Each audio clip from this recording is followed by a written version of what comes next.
Welcome to SVG-TV News for Wednesday, May 17, 2017. I am Rochelle Batiste with the details. Police here are investigating a matter brought to their attention on Tuesday, which has piqued the attention of the Vincentian public and heightened discussions on social media. The matter involves the living condition of the Lockhart family on the Grenadine island of Bequia.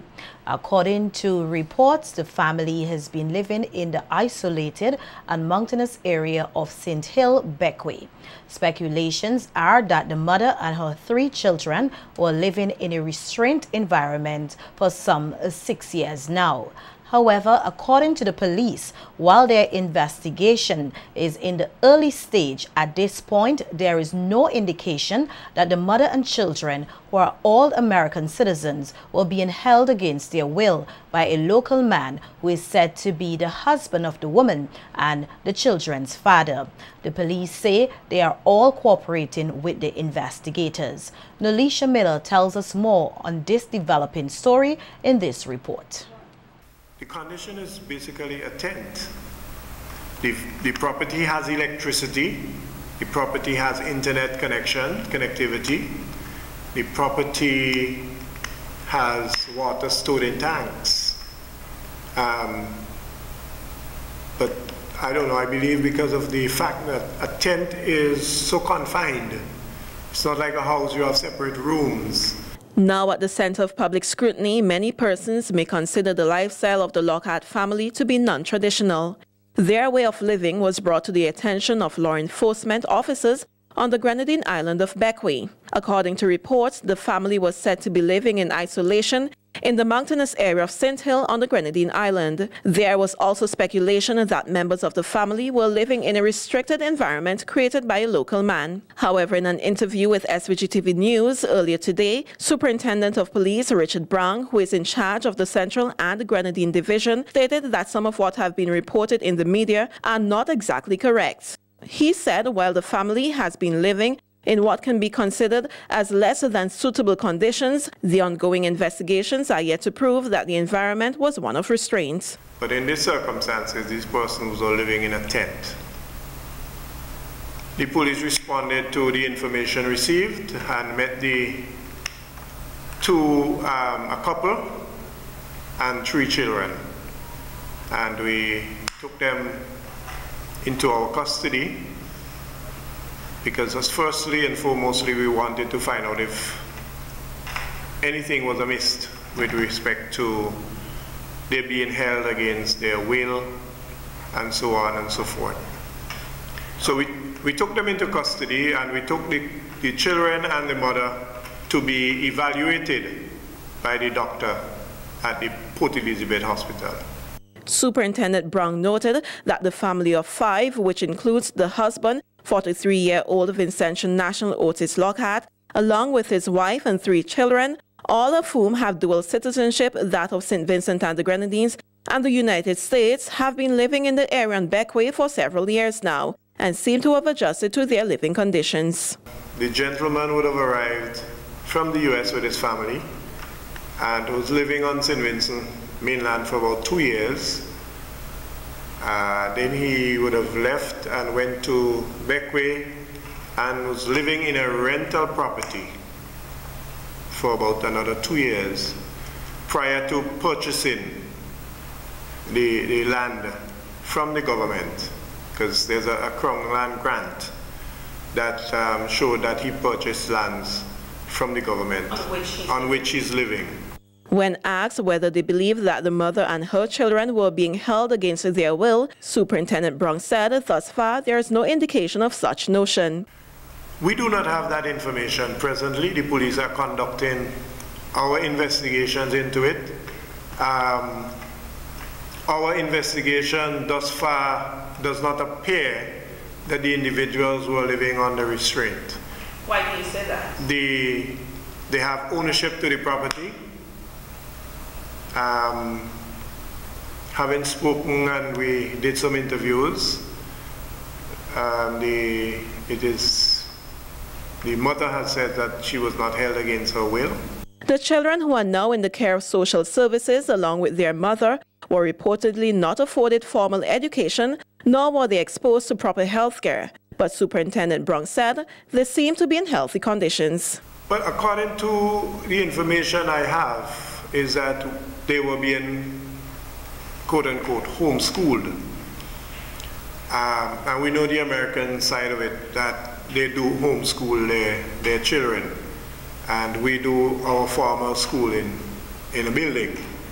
But that's the information I have, that they are being homeschooled. They do not appear in any way lack of knowledge when it comes to education-wise. And they have tablets, they have computers and so on. The police superintendent said they have been in contact with the relatives of the woman and her children who reside in Connecticut in the United States, and that they have not indicated any concerns for their safety or that they might have been in danger. At the moment, it is not considered a crime, but as I said before, investigations are ongoing. We do have in our books where exposing children to danger is an offense. So we are looking at that as well, but we'd have to carry the investigation. And wherever the investigation leads us, then we will decide. I spoke to the mother this morning, and she would have confirmed that she last spoke to her daughter in November of 2016, apart from sending a little cash now and again. And Permanent Secretary in the Ministry of Social Development and Family Affairs, Nerissa Gittins-McMillan, admits that the situation is one out of the ordinary and must be dealt with delicately. I think the situation itself is abnormal. It would be interesting to find out how we actually got to that particular situation. The situation is, it's not normal for something like that to happen in St. Vincent and the Grenadines. From a social development point of view, it is natural that we would have to do our investigation. At the top of our list would be the safety, the humanity of the individuals, ensuring that as much as possible that they are looked after, given the basics of life in terms of their survival, ensuring that until such time that they are in our care, that we look out for them. In regards to the involvement of the American authorities in the matter, given that the fact that the mother and her children are citizens of the U.S., Gittins-McMillan said they have already made contact with them. The individuals are firstly U.S. citizens, and I guess with the input of the United States government, they would make a decision for or against. It is not for us as the ministry to determine whether or not, because they are a family. They're legally a family, a husband, a wife and children. So that decision does not lie with the ministry. That is out of our hands. While the father remains in police custody, the rest of his family members, including his wife and children, remain in the care of social services. Nolisha Miller, The Evening News. And Superintendent Brown, in charge of Central and Grenadine Affairs, says he is deeply disappointed with the false reports which were disseminated by several media entities here concerning the issue involving the Lockhart family. Superintendent Brown said when news broke about the case, several media entities went into a frenzy and as a result reported false information. The police superintendent said it was an unfortunate situation as the reports were far from what their investigation is revealing and urged media houses here to refrain from reporting mere speculations. And I'm just going to say here that personnel ought to leave and stop speculate offenses. We cannot identify an offense. I have heard and I've seen on social media and otherwise, persons are saying that they're kidnapping and hold against their will, and the police has not yet been able to identify if that is so. It is also damaging because when we put things out on social media, I've spoken to the wife of the gentleman's mother this morning. She said she last communicated with her daughter in November of last year. But yet we have people who are saying for years the young lady has not communicated with any family member. It is damaging, not only to us Vincentians, but when we put things out there on social media, we tend to forget that we're going worldwide. And the family would be seeing it and they will be concerned. In other news, in order to deal with human trafficking, one must study it to come up with an action plan to combat it. That's according to Perrin Tony, a representative from the European Union, as he spoke at the opening ceremony on Tuesday of a two-day workshop here designed to boost the capacity of stakeholders in addressing the issue of human trafficking. Tony noted that the European Union has been utilizing various methods, which include the introduction of an observatory for trafficking in order to collect quantitative as well as qualitative data on human trafficking. He stated that such a mechanism is needed in the region, and the EU has been in discussions with CARICOM counterparts to discuss plans and programs aimed at boosting the region's data collection capacity. Discussing with our counterparts, CARICOM, to try to identify programs in the field of human trafficking. Specifically, we have been proposing to CARICOM to mobilize some funds to perhaps work together with UNODC and IOM and perhaps invest funds in order to launch a study on human trafficking in the Caribbean.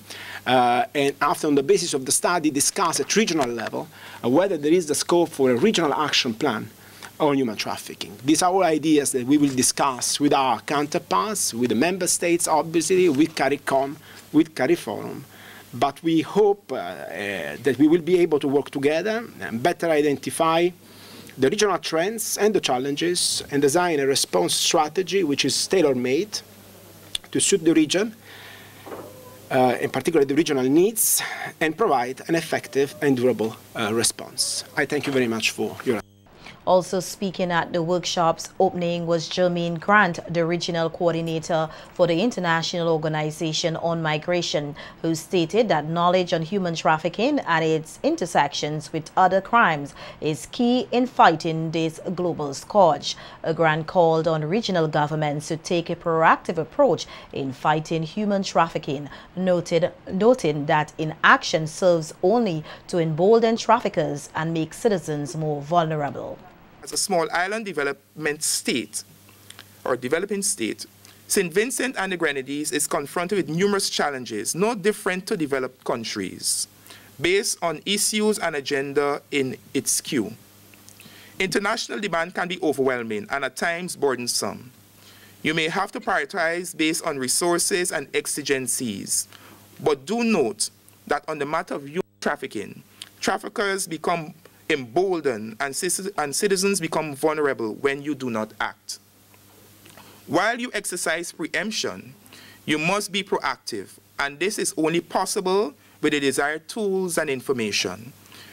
The training to know the indicators of human trafficking and knowledge of human trafficking and its intersection to other crimes will cause institutions not traditionally seen as part of the human trafficking response to respond in mapping the human trafficking networks to prosecute criminals and emasculate the pernicious enterprise. Giving the keynote address was Sigela McDowell, barrister at law at the Office of the Director of Public Prosecutions, who stated that human trafficking has no barriers. McDowell used the acronym LOVE in order to encourage the participants to liberate oppressed victims everywhere. The fight against human trafficking is not only a domestic agenda, but it's a global humanitarian campaign. This training session aims to sensitize and to energize all of us, and by extension, our respective agencies and offices, to keep the issue of human trafficking a live one. And I wish to end this address by making reference to two acronyms. Human trafficking thrives on hate. Acronym. Humans are trafficked every day. As stakeholders in the fight against human trafficking, we must counter that hate with the acronym LOVE, L-O-V-E, liberating oppressed victims every day. They will thank you for being attentive. Justice Adrian Saunders of the Caribbean Court of Justice, CCJ, is of the view that persons do not pursue legal matters against regional governments for fear of reprisal. Justice Saunders, who was delivering the first in a series of UWI lectures at French's House last evening under the theme, The Treaty of Chaguaramas, Conflicts and Contradictions for the Island State, gave a historical overview of how the treaty originated in the 1970s and was revised in 2001. Justice Saunders, who is of Ascension born, also highlighted the treaty's functions and how regional governments have subscribed to it, to its 240 articles. He noted that the 12-year-old Caribbean Court of Justice was formulated out of the treaty and seeks to improve access to justice and improve jurisprudence in the region, among other things. Justice Saunders highlighted that one of the contradictions in the treaty is that persons should not be discriminated based on their nationality, but however admitted that this is often breached by some member states. So this is why when you go into the airport line in a CARICOM country, you wouldn't see a line for Jamaican nationals. You'll see a line for CARICOM nationals. States can't discriminate against the nationals of other member states only on the basis of their nationality. The general prohibition on discrimination translates to a right of every CARICOM citizen not to be discriminated against on grounds of his or her nationality. Now, I would not be surprised if this right isn't being breached from time to time throughout the region. But people don't bring the cases. You know? We have actually had a few cases where private individuals, private entities rather, have complained that they have been discriminated against on grounds of nationality alone. Making a reference to the Shanique Myrie case where the Jamaican woman was unlawfully held, searched and deported by Barbadian airport authorities. Justice Saunders said, like Myrie, persons can be vindicated at the CCJ. The case is important because it enabled the court to discuss and pronounce on the rights of ordinary community nationals like you and me. The defense put up by Barbados was that the court had to respect the right of Barbados to apply its domestic laws to persons visiting its shores. And under those laws, its border officials were within their rights to do as they did. And the court didn't agree with that. The court said if when there is a binding regional decision, a state could simply invalidate its applicability by pointing to contrary local legislation, then the efficacy of the entire CARICOM regime would be jeopardized. The original jurisdiction of the court has been established to ensure observance by the member states of the obligations that they have voluntarily undertaken. And having consented to the creation of these community obligations, each state must ensure that its domestic laws, at least in its application, reflects and supports community law. The opposition New Democratic Party says it will continue with its ongoing efforts to have the government conduct audits on the Petro-Caribe program and the International Airport Development Company, the IADC, supervised by the Director of Audits. At a media conference here earlier today, leader of the NDP, Dr. Godwin Friday, highlighted areas where he believes the ULP administration has been lacking in their level of accountability. Dr. Friday highlighted the Petro-Caribbean program, stating that Jamaica has a similar program, but in his opinion, the Jamaican government have shown a greater level of accountability than that of the government of SVG, as that country's equivalent to a director of audit has already presented an annual report which was debated in their parliament, a procedure which he said has not taken place here.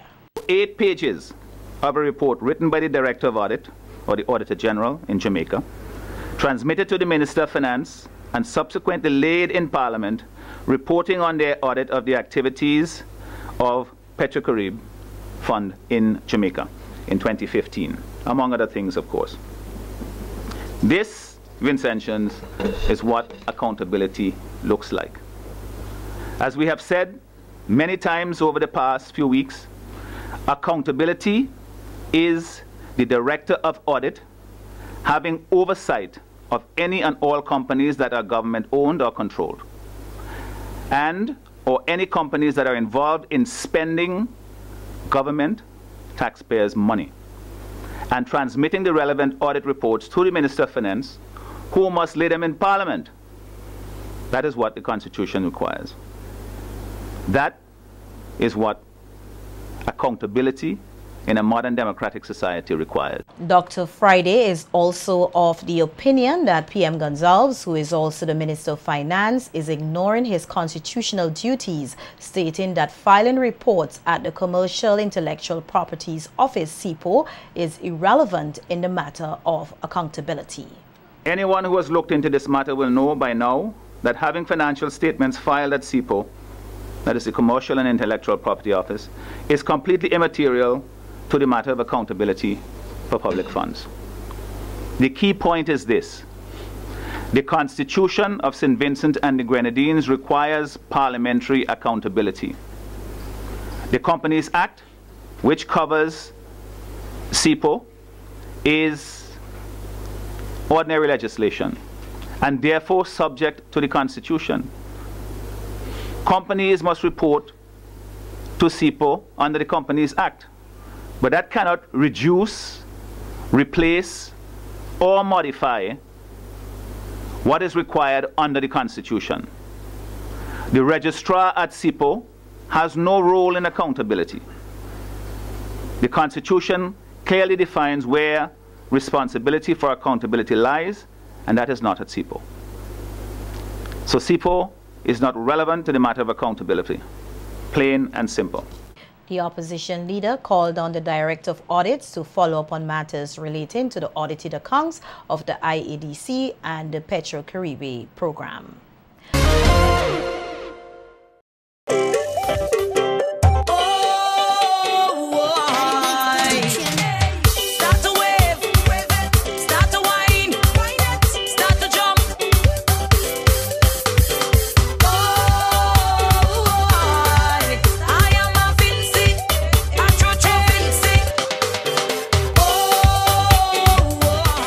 Welcome to Carnival Beat. A voice for the underprivileged, Nicolene Lewis regards her involvement in the 2017 Miss SVG pageant to be a fortunate opportunity. Just out of college, Nicolene stated it proves to be a challenge to balance both responsibilities, that of her education and her involvement in the pageant, which she hopes will reap success. The Musty Company representative said she is grateful for the pageant's Women Empowerment campaign, which offers her the opportunity to achieve more than just a crown. Say it was very difficult to transition from school right into the Miss SVG pageant, but I got over those circumstances and I persevere. I'm standing here today. Perseverance is one of the admirable traits of Miss Musty Company Limited, Nicolene Lewis. Like several of her pageant colleagues, Lewis is no stranger to the stage. An eloquent speaker, Lewis expressed her passion for children and to help guide them into positive individuals. I'm very happy about this female empowerment campaign. This is one of my expertise. I am very passionate about empowering our young females and young men, and I want to motivate them and I want to continue on this path. What are some of the issues that you're passionate about? Circumstances do not make me who I am.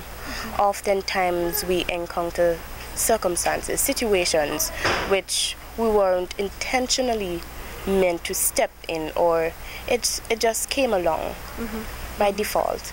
And the public scrutinize us and they criticize us and judge us.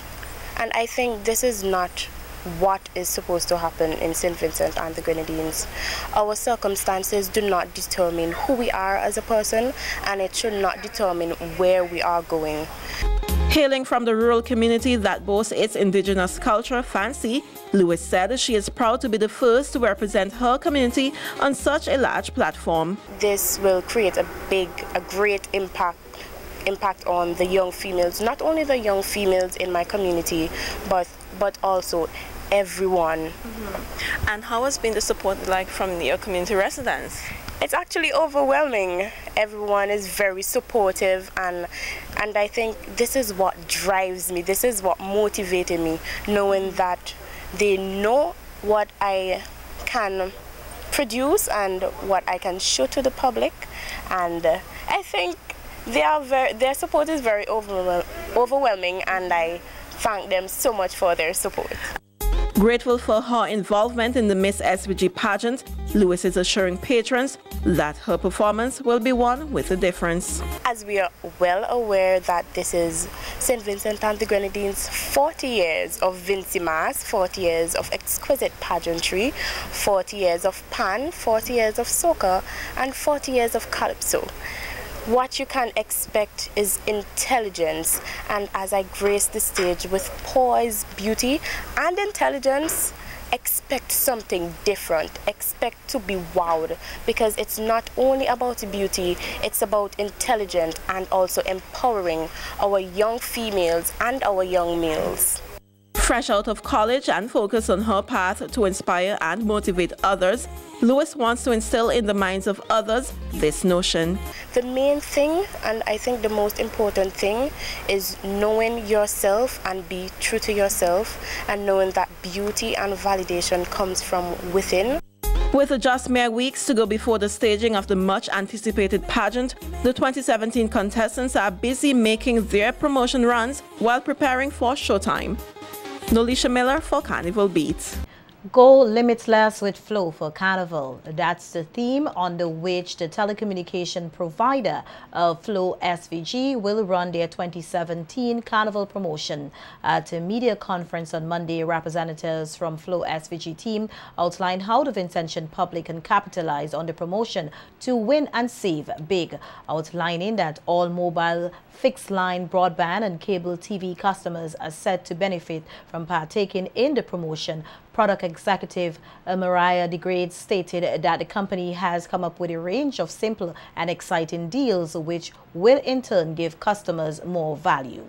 Give you the offers across these different product lines. So for on mobile, we have handset as low as $99, and we are also giving you some special SIMs. These SIM cards will allow these customers, once they keep their account active over the next 6 months, they're going to get free data, free talk, and free text. On the postpaid, we are also going to give double the value of our hero plan. We're going to give you free installation when you sign on to any of our turbo packages, and that's broadband. So we have our pay-per-view that you need to look out for as well. The first show would be Miss SVG, that would be available for our pay-per-view. You sign on to any of our TV-based package, so it can be as low as $65. You can get a movie package free. If you're an existing customer and you wish to take up this offer as well, we would give it to you at 50% discount for 2 months. We're also pushing on our bundles, so yes, we're encouraging our customers to bundle up and save. Noting that persons can expect to win daily and weekly prizes as well as gain entry in the grand promotional event, Marketing Manager Nicola Williams gave a brief overview of the Flow Jumbo Jackpot giveaway. Flow customer, you're not exempt. And if you are not a Flow customer, this is your opportunity. We are going to make your Carnival 2017 one that you will never forget. Now, when you think about Carnival, you think about Flow.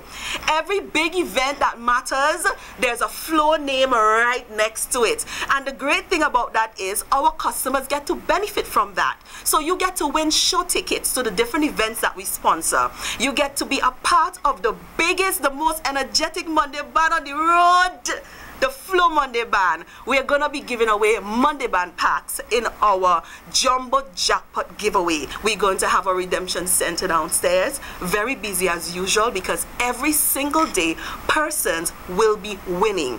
Every week persons will be winning big, and at the end of the Carnival promotion, one lucky customer is gonna walk away with $10,000 cash in their hands.